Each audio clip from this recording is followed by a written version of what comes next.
WordPress নিয়ে কাজ করতে গেলে আপনাকে অবশ্যই অ্যাডমিন প্যানেলের বিষয়বস্তুগুলো বুঝে নিতে হবে। এখানে আমরা অনেকগুলো অপশনকে দেখতে পাচ্ছি। পুরো পেজটি জুড়েই রয়েছে অপশন।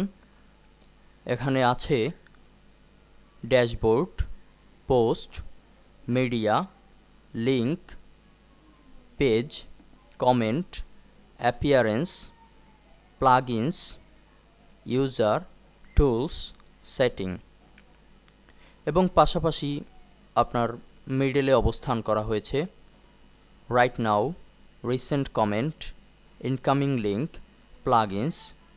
আপনার রাইট পাশে আছে quick press, recent draft, WordPress blog,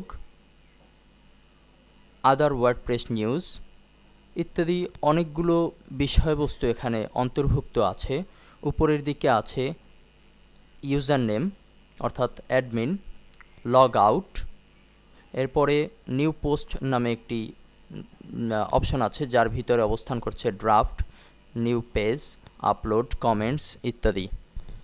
তো এখানে যতগুলো বিষয়বস্তু আছে তার ভিতরে আবার অনেক সাব ক্যাটাগরি আছে। সেই সাব ক্যাটাগরি সম্পর্কেও যদি আপনার ধারণায় ঘাটতি থাকে তবে আপনি কখনোই ওয়ার্ডপ্রেসে ভালো ফলাফল অর্জন করতে পারবেন না। কাজেই এখানে যতগুলো ক্যাটাগরি আছে প্রত্যেকটি ক্যাটাগরি সম্পর্কে আপনাকে ভালোভাবে ধারণা নিতে হবে, কেননা ওয়ার্ডপ্রেসের আউটপুট পুরোটাই আসবে আপনার অ্যাডমিন প্যানেলের ভিতরে যাহা আছে তার উপরে ভিত্তি করে।